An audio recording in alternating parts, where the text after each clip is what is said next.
Assalamualaikum warahmatullahi wabarakatuh. Hai semuanya, kami di sini akan menceritakan kegiatan yang pernah dikerjakan selama PKL di Rita Pasaraya Kebumen.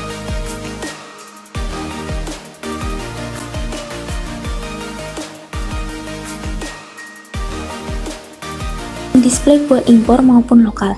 Yang pertama, perlu dilakukan penyortiran sebelum didisplay. Cara pendisplayannya pun ada SOP-nya, yaitu buah seperti alpukat ini, cara mendisplaynya dalam keadaan posisi buah terbalik dan tidak boleh terlalu ditumpuk di atasnya karena bisa membuat buah menjadi cepat rusak.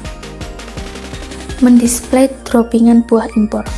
Pada saat ekspedisi buah datang dari supplier maupun pusat, dilakukan pencocokan dulu oleh petugas checking dropping dan dilakukan pengecekan oleh petugas checking faktur. Sebelum buah dibawa ke setan, maka dilakukan penyortiran satu persatu untuk memastikan buah yang datang berkualitas baik atau tidak rusak.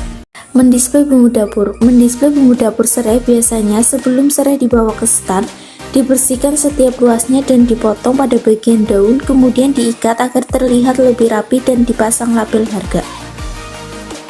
Biasanya ada paket bumbu dapur, yaitu segala macam bumbu dapur yang dikemas menjadi satu atau di wrapping dan dipasang label harga sesuai value dan harganya. Display sayur. Menyortir terlebih dahulu berbagai jenis sayur yang sudah tidak layak untuk dipajang. Mendisplay sayur secara FIFO, yaitu sayur yang sisa kemarin ditaruh di bagian paling depan. Posisi pendisplayan sayur biasanya agak berdiri supaya terlihat displayannya. Mendisplay sayur pun ada SOP-nya, yaitu harus dikelompokkan sesuai jenisnya. Penyemprotan atau penyiraman air pada sayur kangkung maupun bayam akar supaya tetap terlihat segar dan tidak layu. Ketika droppingan atau barang datang dari pusat, sebelum melakukan pelabelan dan men-stock size oleh kepala konter, biasanya dicek terlebih dahulu semua barang atau pesanannya sudah lengkap atau belum. Jika barang tersebut sudah dicek oleh kepala konter, lalu karyawan mulai melakukan pelabelan. Untuk setiap merek, biasanya sepatu atau sandal tersebut didisplay hanya sebelah kanan, dan untuk yang disampel diambil ukuran paling besar. Dan untuk penataan kardus atau kotak sepatu, biasanya ditata di gudang atau di bagian depan sesuai merek agar mudah untuk mencari barang yang diminta oleh konsumen.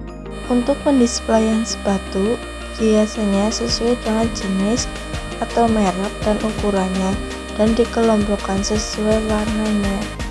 Biasanya untuk pendisplayan kaos kaki dan deker dikelompokkan sesuai ukuran merek.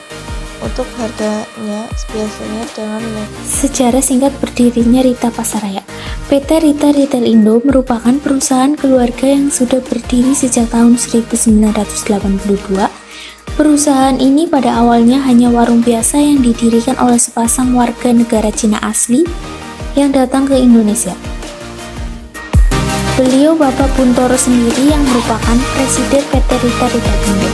Pada tahun 1982, beliau membuka swalayan di kota Purwokerto, yang awalnya hanya warung berukuran kecil, kemudian memperluas wilayahnya menjadi sebuah swalayan, dan akhirnya terciptalah Rita, yang sekarang dikenal dengan Rita Pasaraya.